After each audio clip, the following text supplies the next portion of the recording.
movie fans! Welcome to another edition of Cable 8's #1 movie program, Always on the Movie. This week, we saw the party movie Project X and have a look at 2 upcoming comedies, Seeking a Friend for the End of the World and The 5-Year Engagement. That and more, here on Always on the Movie.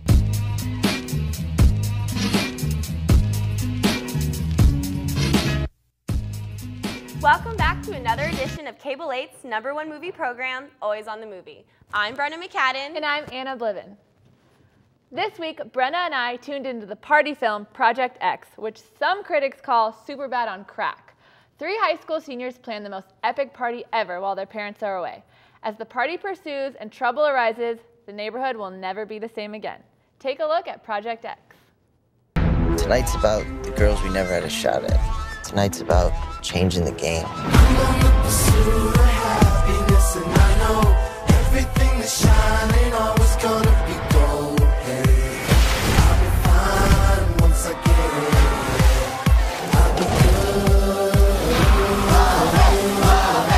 Is this big enough to be cool? Game changer.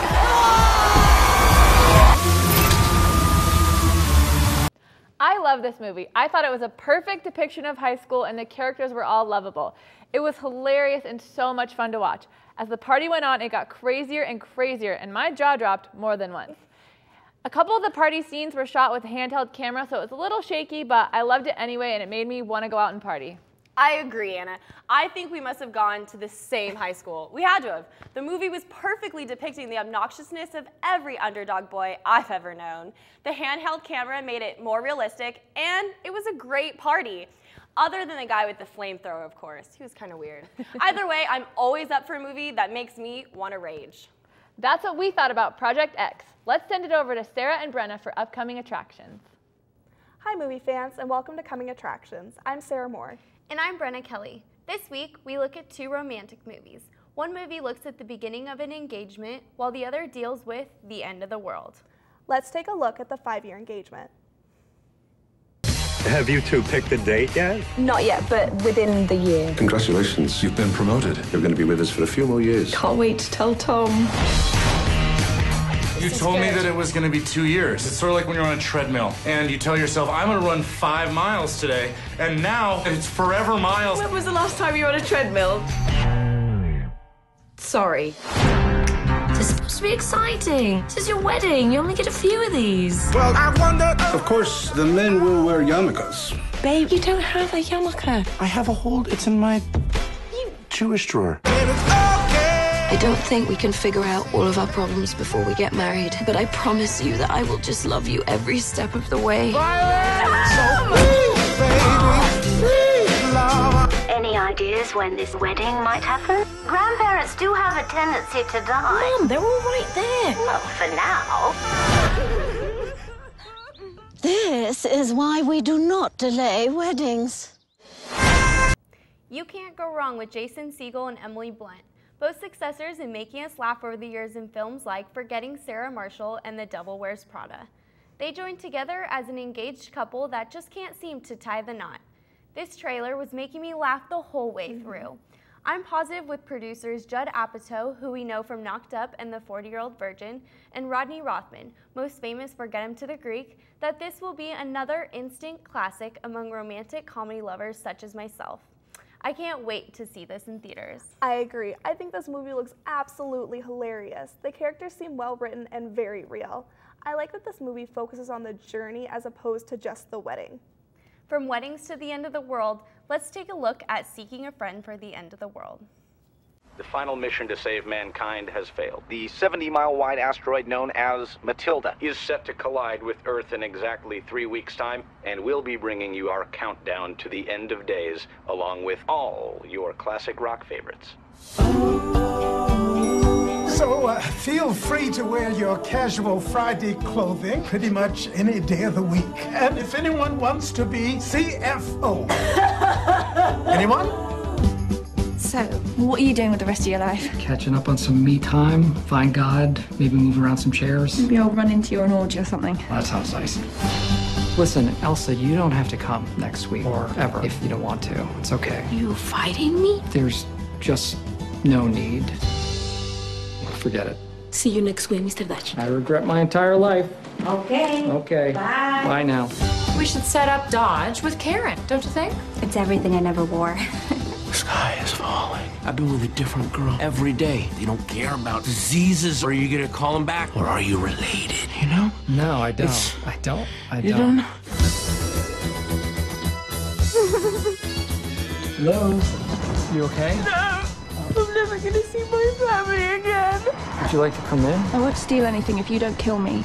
Agreed. Who's the girl? She the one that got away? Well, they all got away, but she was the first, yeah. Let's go find her. We need to go, right now. If you drive me to where I need to go, I can get you to your family.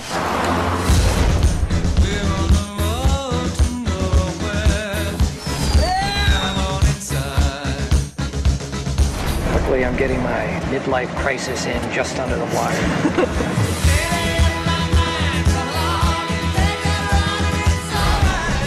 Hi, welcome to Francie's, where everyone's your friend. I can't believe you guys are still open. And do you know what? It's his birthday today. Why didn't you tell me that?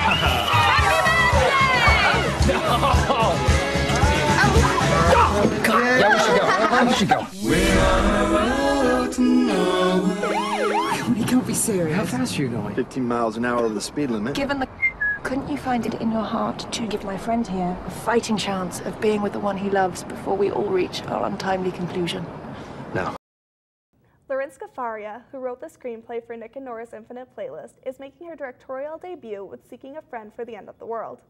This looks like a romantic dramedy that examines the human condition near the end of the world, and I think Steve Carell looks amazing in this movie.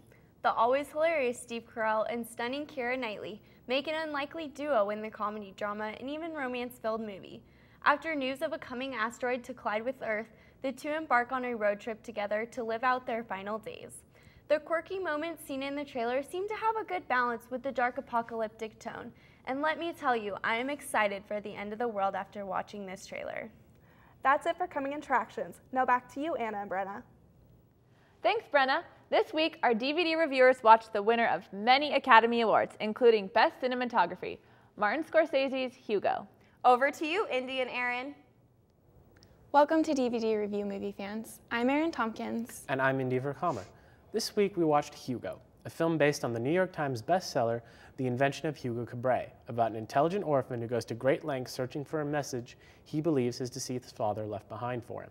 In the process, with the help of a kind friend, he finds warmth and welcome from the most unexpected of people. Take a look at Hugo. What's your name, boy? Hugo. Hugo Cabret. A memory from his past. Who built him? I would think a magician. The most complicated one I've ever seen. Can we fix him? Of course we can fix it. A mysterious connection. Hey! Where did you get this? I need it to fix something. This is marvelous. A secret. What is that? I think it's a message from my father. Why would my key fit into your father's machine? To finding his way home. This is a treacherous place. Do you understand? Watch your step. We could get into trouble.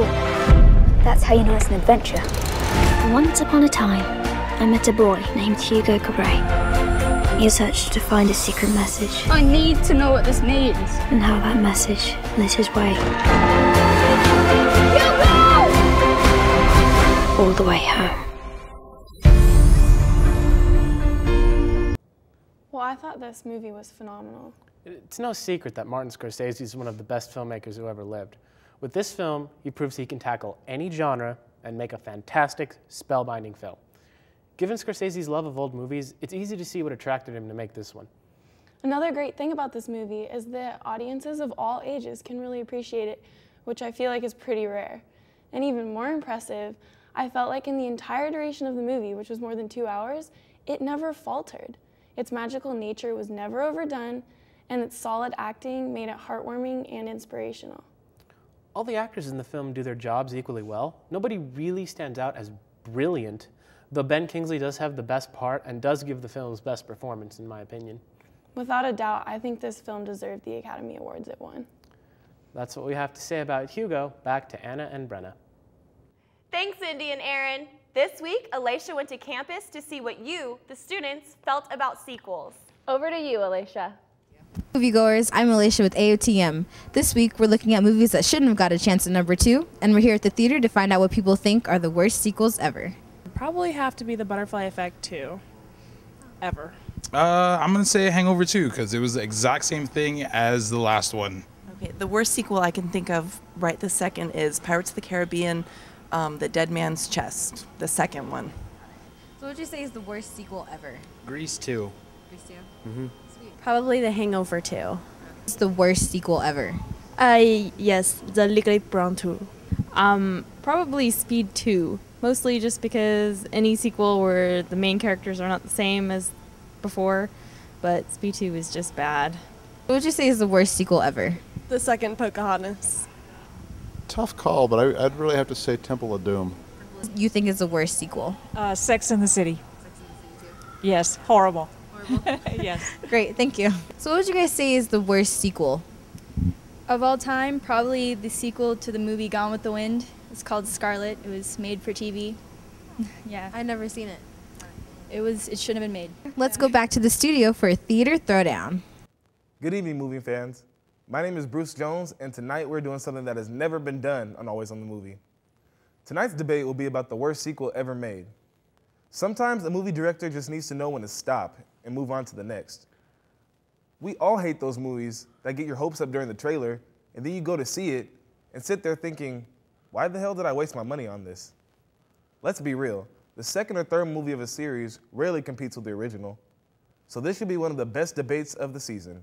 Make sure to stick around for what comes up next. All right, let's meet our debaters. To my left, we have Arthur Wilson, a fan of Dr. Pepper and Sunday evening cartoons. To my right, we have Patrick McLaughlin, a St. Patrick's Day baby with an epic beard and a heart of gold. Let's hear what they have to say. Arthur, you start. I, for one, thought that the biggest sequel letdown was Star Wars Episode II: Attack of the Clones.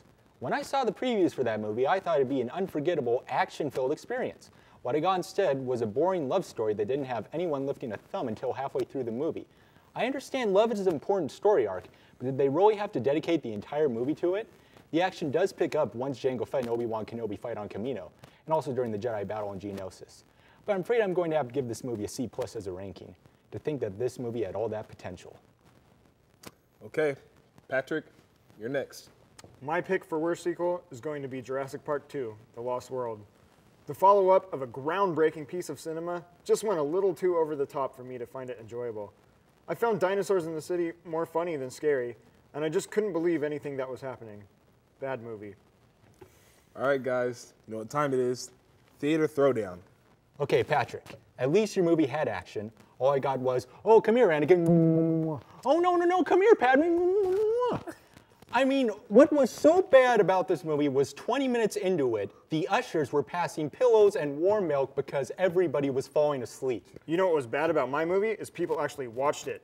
People were looking forward to my movie, and then they were just disappointed. I mean, Dinosaurs in the City, the last time that happened that was good was that cartoon movie.